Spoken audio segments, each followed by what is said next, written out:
पुराना भारत नहीं जो चीन से जमीन गंवाए, ये मोदी का न्यू इंडिया है। चीनी सैनिकों से झड़प पर बोले पेमा खांडू। कुछ ही दिनों पहले अरुणाचल प्रदेश में वास्तविक नियंत्रण रेखा पर चीन और भारत के सैनिकों के बीच हुई झड़प पर बोलते हुए अरुणाचल प्रदेश की मुख्यमंत्री पेमा खांडू ने कहा कि भारत 1962 के बाद भी चीन के हाथों अपने भूखंड गंवाता रहा है, लेकिन अब पीएम मोदी के आने के बाद न्यू इंडिया में ऐसा नहीं होने वाला है। 2014 में प्रधानमंत्री मोदी के आने के बाद अब चीन को उसी की भाषा में जवाब दिया जाता है, क्योंकि सड़क पुल जैसे बुनियादी ढांचे से लेकर सैनिकों की संख्या तक तैयारियां कई गुना बढ़ चुकी हैं। पेमा खांडू गुरुवार को मुंबई में आयोजन वन इंडिया अवार्ड समारोह में मुख्य अतिथि के रूप में भाग लेने आए थे। पूर्वोत्तर के राज्यों के बीच काम करने वाली सामाजिक संस्था माई होम इंडिया द्वारा दिया जाने वाला यह अवार्ड इस बार अरुणाचल प्रदेश के ही निवासी तेची गुबिन को अरुणाचल की मूल जनजाति परंपराओं को पुनर्जीवित करने के लिए प्रदान किया गया है। इस अवसर पर बोलते हुए अरुणाचल प्रदेश की मुख्यमंत्री पेमा खांडू ने कहा कि मैं उसी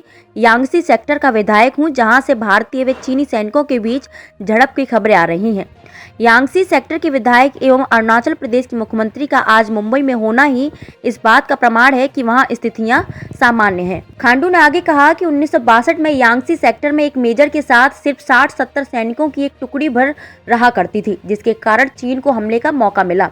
अब समुद्र तल से 16,000 फुट की ऊंचाई पर स्थित यांगसी सेक्टर में एक फुल कर्नल के साथ 1,000 सैनिकों की बटालियन वहां हमेशा मौजूद रहती है। खांडू ने अफसोस जताते हुए कहा कि न सिर्फ 1962 में हम चीन के साथ युद्ध हारे, बल्कि उसके बाद भी भारत अपने भूखंड गंवाता रहा है। उन्होंने बताया कि 1986 में अरुणाचल प्रदेश के सोम दलांग छू में भारत 10 से 20 किलोमीटर का क्षेत्र चीन के हाथों गंवा चुका है। खांडू ने आजादी के कुछ ही समय बाद की गई गलतियों का उल्लेख करते हुए कहा कि 1914 में शिमला समझौता हुआ था, जिसमें तवांग सहित पूरे अरुणाचल प्रदेश को भारत का हिस्सा माना गया था। इस समझौते के अनुसार ही आजादी के बाद सरदार पटेल ने मेजर बॉब कटिंग को अरुणाचल प्रदेश की सीमा पर भारत का झंडा लहराने भेजा था, लेकिन जब तक मेजर बॉब कटिंग सीमा पर पहुंचे तब तक सरदार पटेल का निधन हो चुका था। तब असम के गवर्नर ने जब प्रधानमंत्री नेहरू से इस आदेश की पुष्टि करनी चाहिए तो नेहरू ने यह कहते हुए झंडा फहराने से मना कर दिया था कि हमें वह जगह लेकर करना क्या है।